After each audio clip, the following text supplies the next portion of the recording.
And we'll move to another story connected with the UN, but a different tone and involving Israel and Gaza, the latest in a very public confrontation between Israel's Shin Bet security service and aid organizations. Now, a Gazan official from the UN Development Program has been arrested.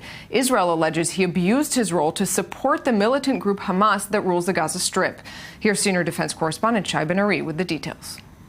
For the second time in less than a week, the Israel security agency Shin Bet is alleging that an aid worker has diverted humanitarian resources to Hamas. The latest case concerns Wahid Abdallah Borsh, a 38-year-old employee of the United Nations Development Program, or UNDP, an agency handling reconstruction efforts in the Gaza Strip.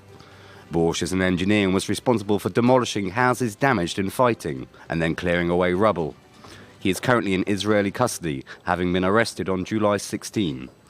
Shin Bet says Borsh has confessed to a number of allegations, including using the UNDP resources to help build a jetty used by Hamas's military wing. Borsh told his interrogators Hamas had instructed him to serve their interests.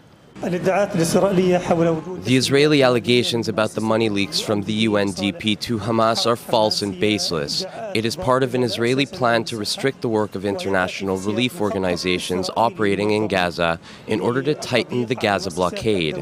We, in Hamas, warn the occupation against the continuation of this policy and urge the international community to take responsibility to prevent the occupation from pursuing this. In addition, when the UNDP reconstruction works would uncover lost weaponry or attack tunnel openings, Hamas would move in and take over the area. Borsh also allegedly convinced the UNDP to prioritize the reconstruction of areas where Hamas members were living. Shin Bet adds that Borsh also revealed information regarding the location of Hamas tunnels and bases discovered during his day-to-day work. Last Thursday, the Shin Bet revealed that Mohammed El-Halibi, the head of the World Vision humanitarian NGO in Gaza, had confessed to being a Hamas member and diverting millions of dollars to the group's military wing over several years. And joining me to look closer, senior defense correspondent Shai Ben-Ari and Hillel Neuer, the executive director of UN Watch. Good evening to you both. So Hillel, I want to get your take on this. First of all, on the accusations, this is actually the second time in just the space of about a week that we hear Israel's Shin Bet accusing an aid official of being linked to Hamas and transferring funds or help to Hamas's military wing. What's your reaction to this story and the UN reaction to it? Look, this is very serious. We're talking about a sacred mission to deliver humanitarian aid to needy people with billions of taxpayer money from the United States, France, England, Canada, and many other countries. And the accusations last week by World Vision, which also receives money from Australia and many other Western countries, and today against UNDP, is a diversion of sacred money to support a terrorist group that attack civilians. So this is a very serious matter. The response that we just heard from UNDP does not reflect the gravity of the matter.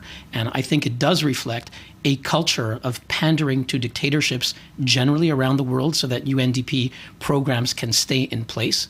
And specifically in Gaza, where, as we published on our site at UN Watch, that UNDP has a history of pandering to the Hamas authorities in Gaza. Shai, at the same time, if we're looking at both of these accusations, this one and the one before it related to World Vision that you just mentioned, they are based on Shin Bet interrogations. Right. Admissions are received or basically received during a Shin Bet interrogation. Shin Bet actually admits that all of the information, both regarding this case and the previous one, come just from the admission. They do not cite any further evidence, though we are expected to see this go to court, civilian courts in both cases, as opposed to military courts, which is often an option in related to security incidences in Israel. But here, the question is, will this hold up in court? It's going to be very interesting to see that when you have an admission received under Shin Bet interrogation. There have been all sorts of controversies with that in the past. We seem to be seeing some sort of media campaign on the part of the Israeli government with two instances within 1 week.